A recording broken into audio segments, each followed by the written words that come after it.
Hello everyone and welcome to the next in our series of daily origami for YouTube. Today we're going to continue our theme of looking at some traditional origami and we're going to make a tulip today.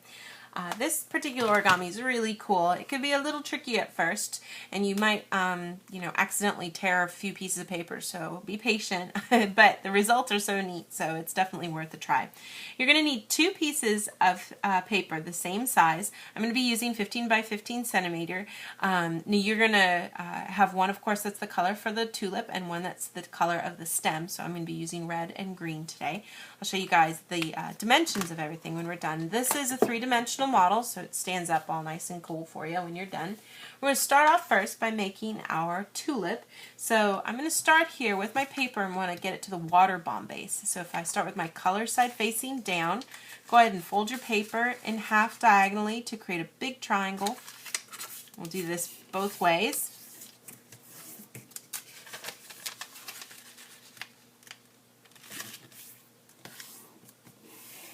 Open up to the color side and fold in half both horizontally and vertically so that we can get all of our little creases going here.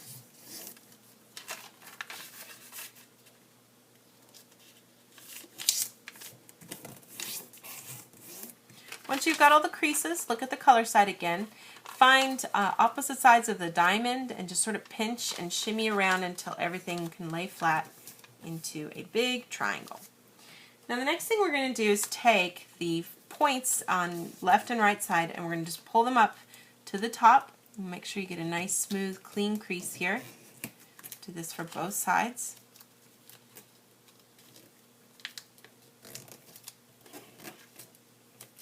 And then flip it over and do the same thing on the other side too.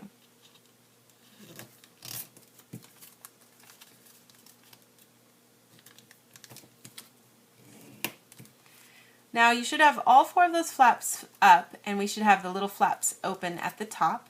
I'm going to take my left flap and open over to my right and take this left flap that you see here and we're going to curl it in and try to keep things kind of held in place with this part in the back. I don't want to necessarily make a really solid crease yet because I'm going to be kind of rolling my paper over here. Keep in mind that we're creasing. I kind of showed this, I apologize. It's from the top up here.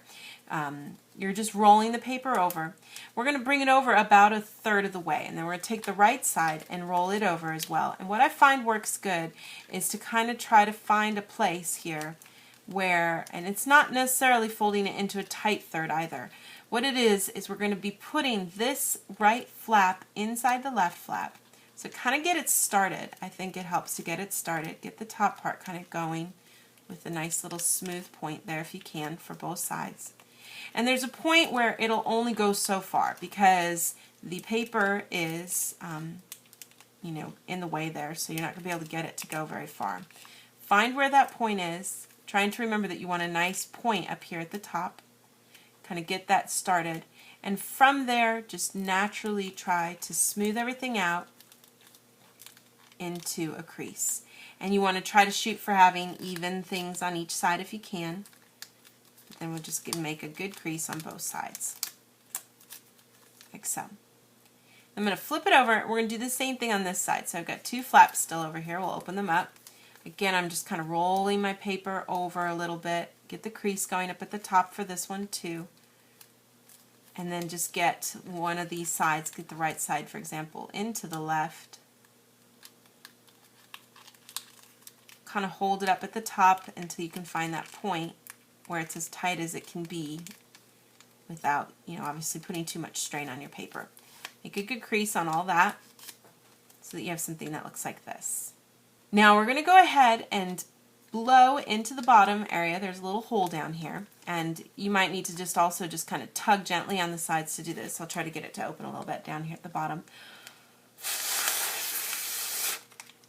It's thick, so it's not going to open so much. You're going to want to kind of be there to pull it along as you do this too.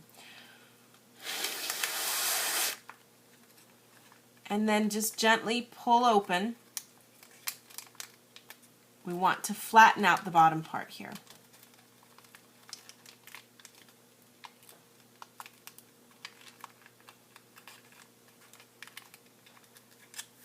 And once you kind of get it started, what you could do is when you blow into it, it'll pop out even better. Try to really hold on to the base down here so that all your folds don't come apart.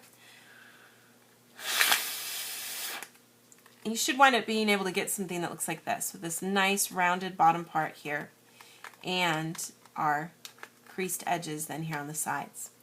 Now, the tulip isn't opened yet. What we're going to do is there's a layer of paper here, and this is the part which can be frustrating because if you're not careful you can tear it. You just want to peel it back just a tiny bit. You don't want to bring it out too much. The tulips usually just have a tiny little bit coming out at the top there. And just roll around and peel this paper down, giving a nice little effect of a real tulip there on the top.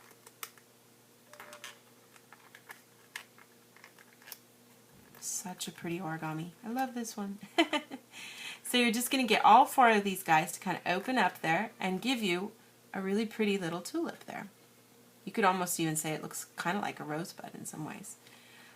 So that's the finished tulip flower. Now, I'm going to put that to the side, and I'm going to take my green piece of paper here. We're going to fold to make a stem and a leaf there for this. We're going to start with our color side facing down. Go ahead and fold your paper in half diagonally. Open it up. We're going to take the top right side and roll it into the center here, creating a nice point at the top. Line it up in the center. Smooth out the side then. Do the same thing with the other side too.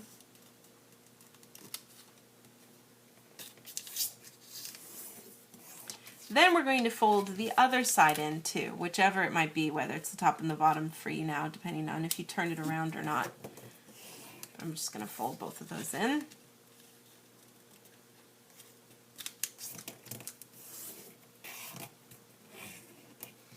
So we've got those ones we just folded over now on the bottom. And I'm now going to take this outer edge and roll it into the center again, kind of making that bottom area a little more narrow. You can kind of make sure to try to get a clean crease there. Keep everything nice and snug the way you need it to. I